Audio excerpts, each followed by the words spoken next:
And that's our Japanese purple shiso. I was basically the whole video waiting to get to this crop. And again, we don't have our largest grow day here, but we can kind of see here the purple. Wow. Here, I'll put that down here for you. I mean, come on. Yeah. Stop that. Wow. So this is not, you sell it much larger than this, A right? little bit A larger. little bit larger. Check out the underside. Ooh, wow, that's even like more purple than amaranth. It's like very similar to like garnet red amaranth, but I'd say even more. Imagine throwing that in a mix, Yeah, right? seriously. So you this is what you mostly use it for, is in a mix, would you say? No. Actually, I think most of it gets sold pure, Oh, really? Okay. unmixed. Japanese restaurants. That's love it. the main Oh my customer. God. Yeah. But it's also, like, so this is interesting. I'll show you a different. So this are these ones Britain? These are like the mixed color variety It's of shiso? it's not Britain. It's just purple. Oh, so and what's this one called?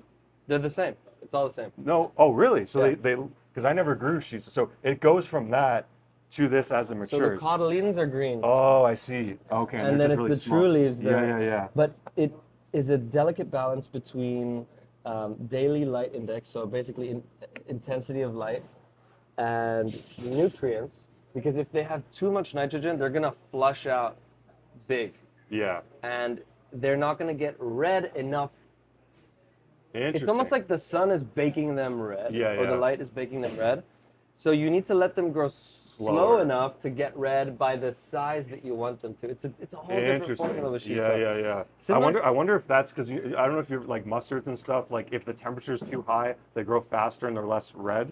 Is that a similar kind of? Yeah, or say they didn't have as much light intensity, or the light was farther away, they would also leaf out bigger. Yeah. Or if there was more blue light, I think, right? They would leaf Yeah. out bigger, and they wouldn't get red enough. Huh. So it's a balance of grow days, seeding density, nutrients, light intensity, and light hours. And have you noticed a difference between the purple ones? For This is something we're still testing. Okay. I can't give you any conclusive Okay. answers on that one yet.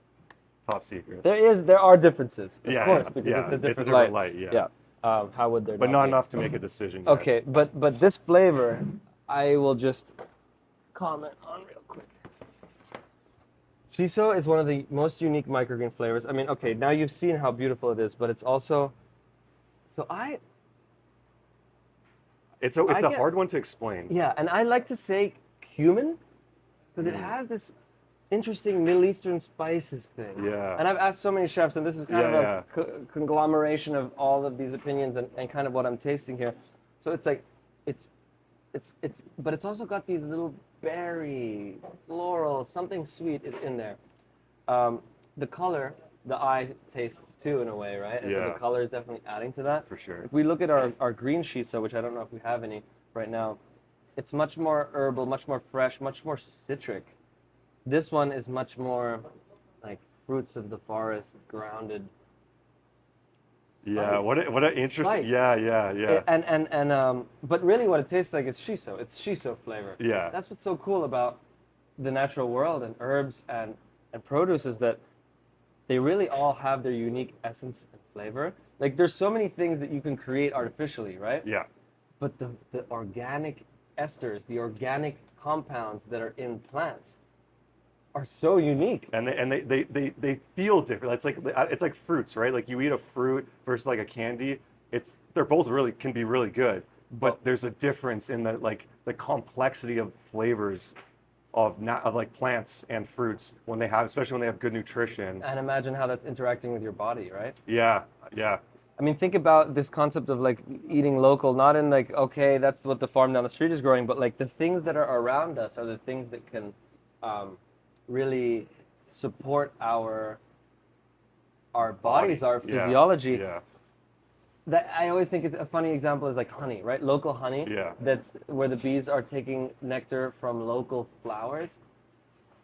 Say you have allergies in the spring or, some kind of intolerance to something that's in your environment, potentially ingesting that honey that's also a product of your environment can help you acclimatize or build immunity. It makes sense. Yeah. I'm not a doctor. This is not medical advice, but but kind of it is. It makes I don't know. like logically it makes sense. Yeah. And We then, have to be careful with logic and pseudoscience in an age of Instagram and YouTube information. and though. ChatGPT. So yeah, as a way to. it hallucinates all the time, Yeah. and what's the data set and how is it funneling that data? But Totally. okay, that's another conversation. Yeah. We'll do a fireside chat with Jonah and Oliver.